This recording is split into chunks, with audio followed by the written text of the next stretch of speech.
வணக்கம், welcome to சுவை 6. இன்றைக்கி மட்டன் கிரேவிங்க, மட்டன் கெட்டி குழம்பு அதை பார்க்க போகிறோம். இப்போ வந்து சின்ன வெங்காயம், பூண்டு, இஞ்சி, தேங்காய் கொஞ்சமாக சேர்த்துக்கலாங்க. கூட சோம்பு, சீரகம், கசகசா சேர்த்துக்கலாம். அந்த அன்னாசி பூ, ஸ்டார் பூன்னு சொல்லுவோம்லங்க, அதுவும் சேர்த்துக்கலாம். பட்டை, கிராம்பு அது சேர்த்துக்கலாம்.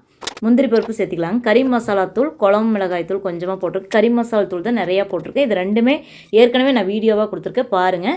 அதுக்கப்புறம் குக்கர் அடுப்பில் வச்சுட்டு பட்டை, சோம்பு இதெல்லாம் சேர்த்துக்கலாங்க. ஏலக்காய், ஸ்டார் பூ எல்லாம். அதுக்கப்புறமா மட்டனை போட்டு ஒரு நல்லா வறுத்து விட்டுட்டு அதுக்கப்புறம் மிளகாத்தூள், மல்லித்தூள், கரம் மசாலா சேர்த்து வதக்கிக்கலாம். உப்பு மஞ்சத்தூள் போட்டு மட்டனுக்கு மட்டும் உப்பு போட்டுக்கோ. இப்போ மசாலா அரைச்சி வச்சதை ஊற்றிக்கிட்டோம். அதுக்கு உப்பு போட்டு பார்த்திங்கன்னா கொஞ்சம் கெட்டியாக இருக்கும். அப்போ தான் கெட்டி குழம்பு சூப்பராக இருக்குங்க. டேஸ்ட் அட்டகாசமாக இருந்தது. 8 விசில் ஒன்றுங்க. அப்போ தான் நல்லா வெந்து வரும். அருமையாக இருந்ததுங்க. உங்களுக்கு இந்த சேனல் பிடிச்சதுன்னா சப்ஸ்கிரைப் பண்ணிக்கோங்க. தேங்க்யூ ஃபார் வாட்சிங்.